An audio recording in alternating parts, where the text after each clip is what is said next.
Hello everyone, this is Sudhanshu here. आज क्या है कि एसएससी जेई का जो भी तीनों शिफ्ट का क्वेश्चन जो है, जो 2022 में अभी रिसेंटली एग्ज़ाम हुआ है एसएससी जेई प्री, उसका मोस्ट ऑफ द इम्पॉर्टेंट जो जो न्यूमेरिकल क्वेश्चन है उसका मैंने स्क्रीनशॉट लिया है और उसका आज सॉल्व करेंगे कि कैसे उसको हम कम टाइम में उसको सॉल्व कर सकते हैं। तो हम पेन एंड पेपर सॉल्यूशन नहीं देने वाले हैं, हम सिर्फ एक रफ आइडिया आपको बताएंगे, आपको खुद से सॉल्व करना है।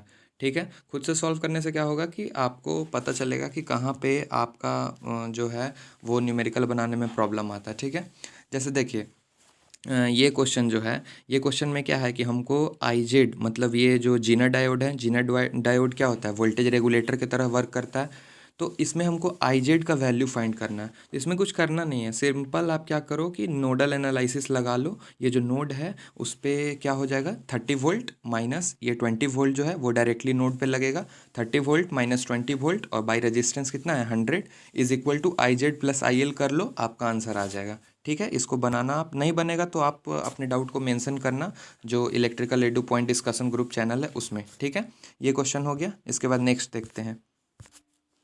नेक्स्ट क्या है, two electric lamps have filament of the same metal having the same thickness, if one of them gives 100 watt and other gives 500 watt across the same supply, then.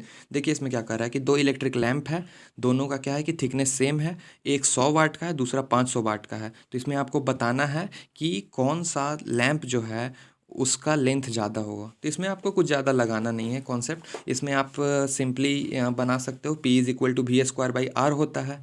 और R क्या होता है, resistance जो होता है वो क्या होता है, डायरेक्टली प्रोपोर्शनल लेंथ के होता है। तो वहाँ से आप इसको सॉल्व कर लोगे, आपका ये बन जाएगा क्वेश्चन। ठीक है, फिर उसके बाद क्या क्वेश्चन है, a register of 8 ohm and a capacitor of 178 microfarad are connected in series to a 250 volt 50 hertz supply, net impedance 19.6 दिया हुआ है। आपको देखो यहाँ क्या फाइंड करना है, वैल्यू ऑफ रिएक्टिव पावर, आपको रिएक्टिव पावर निकालना है। ठीक है, तो पहले आप ये बताओ कि रिएक्टिव पावर का फॉर्मूला क्या होता है।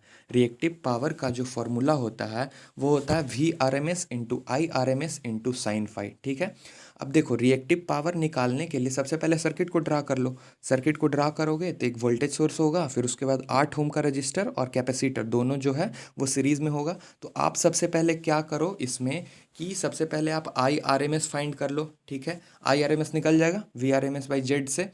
और उसके बाद आप क्या करो कि कैपेसिटिव रिएक्टेंस निकाल लो, 1/2πfc से निकाल लो। और कैपेसिटिव रिएक्टेंस अगर आपका निकल जा रहा है तो उसके बाद फिर क्या करो कि जैसे हम लोग जानते हैं कि cos phi power factor is equal to क्या होता है, R/Z होता है। उसी तरह से sine phi is equal to क्या होता है, XL/Z या फिर XC/Z। ये जो फॉर्मूला है ये किस में लगेगा, सीरीज सर्किट में लगेगा। तो यहाँ से आप रिएक्टिव पावर, जैसे वोल्टेज आपका मेंशन है VRMS 250 वोल्ट है, IRMS आप निकाल लोगे VRMS/Z। फिर उसके बाद साइन फाई जो है वो आपका क्या हो जाएगा, XC/Z। ठीक है, यहाँ से आप फिर इसका वैल्यू फाइंड आउट कर लेना। ठीक है, उसके बाद नेक्स्ट क्वेश्चन क्या है, नेक्स्ट क्वेश्चन है कि हम मेरा यहाँ पे इस क्वेश्चन में क्या है कि रिलक्टेंस मोटर दिया हुआ है, टॉर्क एंगल दिया हुआ है और इसके बाद हमको लोड टॉर्क निकालना है। देखिए ये क्वेश्चन जो है ये कंफ्यूज करने के लिए दिया है। इसमें आपको रिलक्टेंस टॉर्क में बहुत ज़्यादा सोचने का ज़रूरत नहीं है कि रिलक्टेंस टॉर्क है उसमें कौन सा फॉर्मूला लगेगा, आप सिंपल फार्मूला से बनाओ। सिंपल फार्मूला क्या, T इज इक्वल टू P/ओमेगा, torque is equal to power by omega होता है ना। तो आप इसमें सिंपल फार्मूला जो होता है उसी से आप बनाओ, आपका आंसर यहाँ पे आ जाएगा।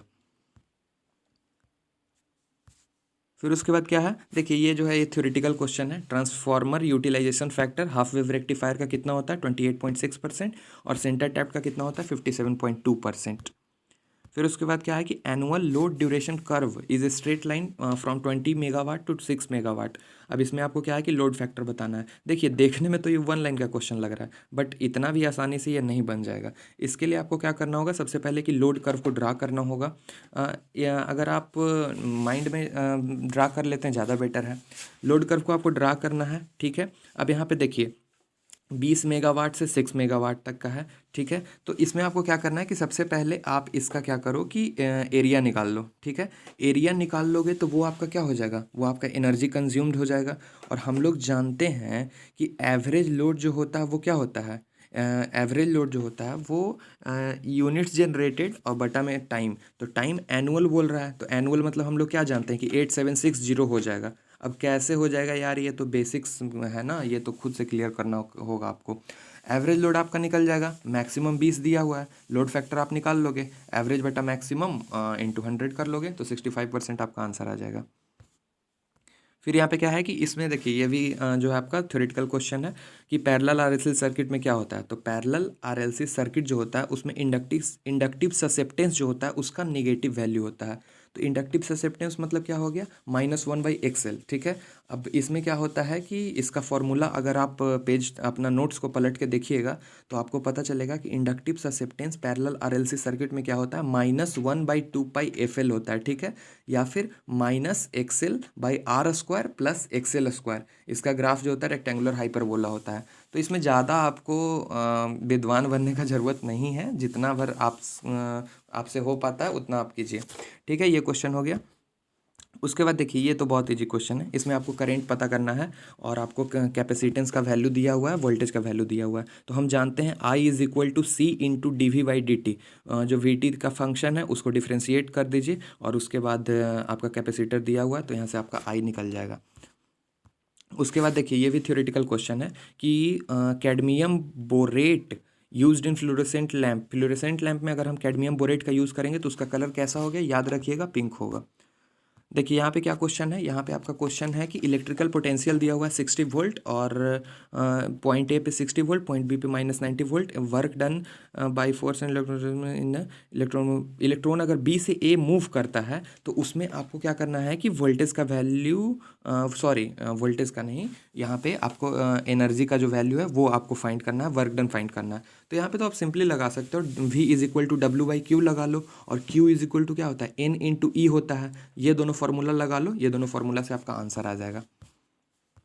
अब देखो यहाँ 8 नंबर जो क्वेश्चन है, 8 नंबर क्वेश्चन में क्या है कि आपको एक्टिंग और लैगिंग कंपोनेंट जो है वो आपको दिया हुआ है करंट का, ठीक है। कितना दिया हुआ है, 40 एम्पियर और 30 एम्पियर दिया हुआ है। तो 40-30 एम्पियर दिया हुआ है, यहाँ से अपेरेंट कितना हो जाएगा, 50 हो जाएगा। अपेरेंट मेरा 50 हो गया तो इम्पीडेंस = क्या होता है, वोल्टेज और बाई करंट V/I ही होगा ना। तो वोल्टेज दिया हुआ है आपका 200, आपका करंट कितना हो गया 50, तो इम्पीडेंस हो गया 4, तो एडमिटेंस हो जाएगा 1/4 0.25 सीमेन, ठीक है।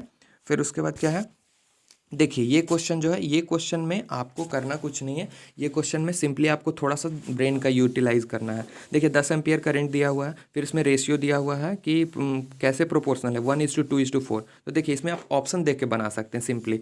इसमें आप देख सकते हैं कि 4 ऑप्शन में सिर्फ फोर्थ वाला ही ऑप्शन है जिसमें कि तीनों जो करंट का वैल्यू दिया हुआ है 1:2:4 के रेशियो में, बाकी आप किसी में देख लीजिएगा आपको नहीं मिलेगा। तो थोड़ा सा ये सब अगर आप लॉजिकली क्वेश्चन को बनाते हैं थोड़ा ब्रेन का यूज़ करके तो आपका क्या होगा कि टाइम बचेगा, ठीक है।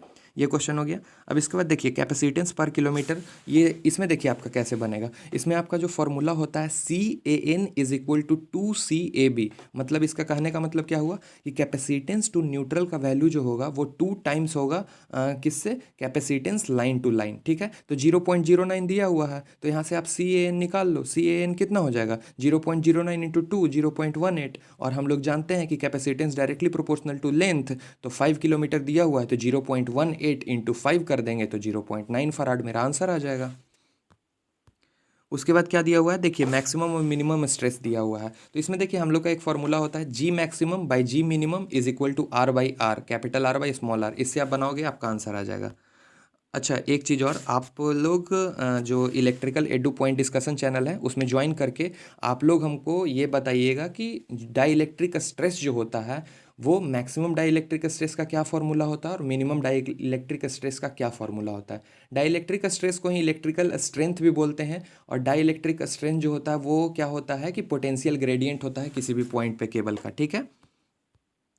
अब यहाँ पे देखिए 120 ओम दिया हुआ है, पैरेलल में है कैपेसिटर में। देखिए ये सब क्वेश्चन के लिए आपको क्या करना है कि सबसे पहले आपको एक छोटा सा सर्किट बना लेना है, उसके बाद सॉल्व करना है। देखिए तो यहाँ पे क्या है कि पैरेलल में है तो 120 ओम का रजिस्टर है और 40 ओम कैपेसिटिव रिएक्टेंस है और 20 वोल्ट के थ्रू कनेक्टेड है। तो इसमें क्या होगा कि पैरेलल में है तो पैरेलल में क्या होगा, वोल्टेज तो सेम होगा, तो 20 वोल्ट जो है वहीं 120 पे भी अप्लाई होगा और 40 पे भी अप्लाई होगा। तो यहाँ से आप I = √IR का स्क्वायर प्लस IC का स्क्वायर से आप बना सकते हो। यहाँ से आप I का वैल्यू इजीली फाइंड आउट कर सकते हो, ठीक है। उसके बाद क्या है, 20 मीटर लॉन्ग एंड देखिए इल्यूमिनेशन का क्वेश्चन है ये, तो इल्यूमिनेशन का क्वेश्चन है, तो इसमें आपको सिंपल जो फॉर्मूला हम बता रहे हैं उसको आप यूज़ कीजिए, आपका आंसर आ जाएगा। इसमें आपको क्या करना है कि आपको निकालना है कि कितना नंबर ऑफ लैंप लगेगा, ठीक है। तो सबसे पहले आप क्या कीजिए कि इनिशियल ल्यूमेन आउटपुट निकाल लीजिए। अब कैसे निकालिएगा, इसका फॉर्मूला होता है ल्यूमेन रीचिंग ऑन सरफेस और डिवाइड में utilization factor into maintenance factor, यहाँ से आप निकाल लीजिए। फिर उसके बाद आपको क्या है कि जितना जितना ल्यूमेन आउटपुट रिक्वायर्ड है, 5000 ल्यूमेन आउटपुट रिक्वायर्ड है, तो जो पहले आपका आएगा इनिशियल ल्यूमेन आउटपुट, उससे आप ल्यूमेन आउटपुट को डिवाइड कर दीजिए, आपका नंबर ऑफ लैंप निकल जाएगा। देखिए ये क्वेश्चन मतलब बहुत कंफ्यूज किया है हमको।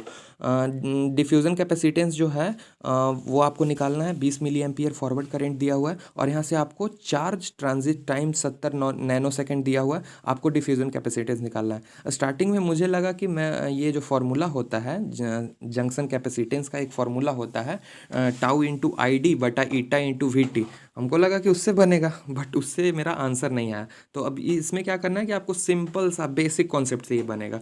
Q is equal to I T होता है ना, Q is equal to I T से आप यहाँ से Q निकाल लो, I आपको दिया हुआ है, T दिया हुआ है, Q निकल जाएगा तो C is equal to Q by भी हो जाएगा। Q आप पहले निकालोगे, उसके बाद क्या करोगे, V का वैल्यू जो होगा वो नी वोल्टेज जो होता है सिलिकॉन का 0.7 वो कंसिडर करके चलिएगा, तो आपका यहाँ पे आंसर आ जाएगा, ठीक है। अब यहाँ पे देखिए, यहाँ पे क्या है कि आपको सिंक्रोनस इम्पीडेंस फाइंड आउट करना है। तो सिंक्रोनस इम्पीडेंस देखिए क्वेश्चन देखने में यही तो है, अगर आप क्वेश्चन अच्छे से पढ़ते हैं तो आप इजीली कोई भी क्वेश्चन को बना सकते हैं। अब यहाँ देखिए, यहाँ कंफ्यूज करने के लिए इतना सा टर्म दिया है, निकालना आपको क्या है सिंक्रोनस इम्पीडेंस। सिंक्रोनस इम्पीडेंस का फॉर्मूला क्या होता है, वी ओपन सर्किट बटा आई शॉर्ट सर्किट। तो इससे आपको क्या करना है, इतना सारा डेटा पे ध्यान ही नहीं देना है। ओपन सर्किट वोल्टेज कितना दिया हुआ है 1160 वोल्ट, और उसके बाद शॉर्ट सर्किट करंट कितना दिया हुआ है 200 एम्पियर, दोनों को डिवाइड कर दिया 5.8 आंसर आ जाएगा, सिंपल। अब देखिए यहाँ पे आपका क्या क्वेश्चन है, यहाँ पे है आपका कि पावर फैक्टर 0.8 दिया हुआ है। यहाँ पे आप देखिए क्वेश्चन में निकालना क्या है पहले वो देख लीजिए, फिर आप फॉर्मूला रिमाइंड कीजिए, फिर उसका डेटा लिखिए, फिर उसको सॉल्व कीजिए। इसमें क्या दिया हुआ है कि आपका वोल्टेज रेगुलेशन जो है वो आपको फाइंड आउट करना है, ठीक है। तो वोल्टेज रेगुलेशन का जो मतलब बेसिक सा फॉर्मूला क्या होता है, V no load voltage at no load minus voltage at full load divided by voltage at full load into 100। तो यहाँ से आप क्या है कि जैसे 7154 जो है वो आपका क्या हो गया open circuit voltage, full load voltage कितना हो जाएगा फुल लोड वोल्टेज। अब देखिए स्टार कनेक्शन है, स्टार कनेक्शन में क्या होता है कि V P H is equal to V L by √3 होता है। तो 6600 बाई √3 आप पहले निकाल लीजिएगा, जितना वैल्यू आएगा आपका फुल लोड वोल्टेज आ जाएगा। और जो फॉर्मूला हम बताएं कि voltage regulation V no load minus V full load बटा वी फुल लोड इंटू 100 बना लीजिएगा, आपका आंसर आ जाएगा 87.8। फिर इसके बाद इसमें देखिए क्या है, देखिए इसमें क्या है, इसमें बहुत कंफ्यूज होने वाला क्वेश्चन है अगर आपको बेसिक सा चीज़ नहीं पता है तो। जैसे हम लोग क्या जानते हैं कि एक एक्सप्रेशन ऑफ पावर पूछ रहा है, चलिए पावर पूछ रहा है तो वी आई कॉस फाई लगा दिए, लेकिन नहीं, यहाँ पे वैसे नहीं बनेगा। पावर ऑफ इंडक्टर आपको निकालना है, इसका फॉर्मूला होता है minus V M I M by 2 into sine 2 omega T, बस वैल्यू को पुट कीजिए आंसर आ जाएगा आपका। और यहीं अगर कैपेसिटर का बात करते हैं तो कैपेसिटर का इंस्टेंटेनियस पावर का जो फॉर्मूला होता है, इंडक्टर में माइनस कैपेसिटर में plus, plus V M I M by 2 into sine 2 omega T, ये फॉर्मूला लगाइएगा तभी आपका आंसर आएगा, नहीं तो कन्फ्यूज़ होके आप जो है वो सेकंड ऑप्शन मार के आ जाइएगा एग्जाम में। देखिए इसमें क्या है कि इसमें आपको फ्रीक्वेंसी पूछ रहा है सी आर ओ का, इसमें क्या दिया हुआ है 5 हॉरिजॉन्टल डिवीजन 3 वर्टिकल डिवीजन। इसमें देखिए आपको क्या करना है, लिसैजियस पैटर्न पढ़े हैं ना, तो लिसैजियस पैटर्न से ही एक होता है कि vertical by horizontal is equal to horizontal frequency by vertical frequency, उससे बनाइएगा, आपका ये आंसर आ जाएगा। फिर उसके बाद आपका देखिए इसमें क्या है कि आपको ओवरऑल इफिशियंसी फाइंड आउट करना है। तो देखिए इसमें आप पढ़े होंगे कि जो क्या बोलते हैं capacity of hydro electric power plant का फॉर्मूला क्या होता है 9.81 into 10⁻³ into density into head into discharge into efficiency. अब यहाँ से आप इफिशियंसी फाइंड आउट कर लीजिएगा, आपका सब डेटा दिया हुआ है क्वेश्चन में। फिर इसके बाद इसमें क्या है, देखिए ये क्वेश्चन जो है आपका रेसिप्रोसिटी थ्योरम से है। रेसिप्रोसिटी थ्योरम आप एक बार देख लीजिएगा। और इसमें कुछ करना नहीं होता है। इसमें जैसे 14 वोल्ट दिया हुआ है और 1 एम्पियर दिया हुआ है, तो इसमें आपको क्या होगा कि इसी में क्या किया कि सर्किट को देख रहे हैं, आपको ऐसे भी विजुअली दिख रहा होगा, सर्किट को पलट दिया गया। तो 14 वोल्ट इधर आ गया, तो ये 1 एम्पियर करंट जो है वो डाउनवर्ड डायरेक्शन में जा रहा था, तो पलट दिया गया तो अपवर्ड में जाएगा। तो यहाँ जो आंसर होगा रेसिप्रोसिटी थ्योरम से 1 एम्पियर ही हो जाएगा। इसके बाद देखिए आपका शॉर्ट ट्रांसमिशन लाइन में इम्पीडेंस का वैल्यू दिया हुआ है, ABCD पैरामीटर आपको फाइंड आउट करना है। देखिए पैरामीटर कोई भी एग्जाम में पैरामीटर से बहुत 2-3 क्वेश्चन आपको देखने को मिल जाएगा, चाहे वो H पैरामीटर हो, ABCD पैरामीटर हो, Z पैरामीटर हो, Y पैरामीटर हो, कोई भी हो। इसमें देखिए इसमें आपको क्या करना है कि जैसे ABCD पैरामीटर जो होता है उसमें क्या होता है कि अगर आप अच्छे से पढ़े होंगे तो आपको ध्यान में होगा कि ABCD जो होता है तो A का वैल्यू 1 होता है, B का वैल्यू Z होता है, C का वैल्यू 0 और D का वैल्यू 1। ठीक है, तो इससे आप क्लियरली यहाँ पे देख सकते हैं आपका Z का वैल्यू 20 दिया हुआ है, आपको पुट अप कीजिएगा उसमें तो आपका आंसर आ जाएगा। ठीक है, तो जितना भी क्वेश्चन था उसको हमने डिस्कस किया है। स्टार्टिंग में हमसे भी न्यूमेरिकल नहीं बन पाता था, बट प्रैक्टिस से ही सारा कुछ पॉसिबल है। फिर हम और मेरे एक मतलब मेरा एक फ्रेंड है, तो हम दोनों ने मिल करके इस क्वेश्चन को लगभग 10 से 15 मिनट में टोटल क्वेश्चन को सॉल्व कर लिया। ठीक है, तो फिर बाकी जो भी डाउट होगा आप टेलीग्राम चैनल पे मेंशन कीजिएगा। That's all, thank you.